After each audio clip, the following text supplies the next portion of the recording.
Herkese merhaba arkadaşlar. Kanalıma hoş geldiniz. Yepyeni bir videoyla karşınızdayım. Arkadaşlar bugünkü videomuzda başarılı ve karizmatik oyuncumuz Can Yaman'dan yepyeni muhteşem görüntüler geldi.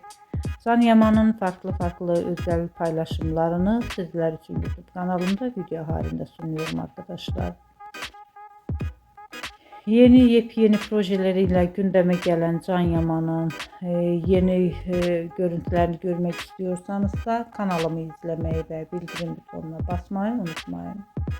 Şimdilik benden bu kadar olsun arkadaşlar. Yeni videomuzda görüşmek üzere.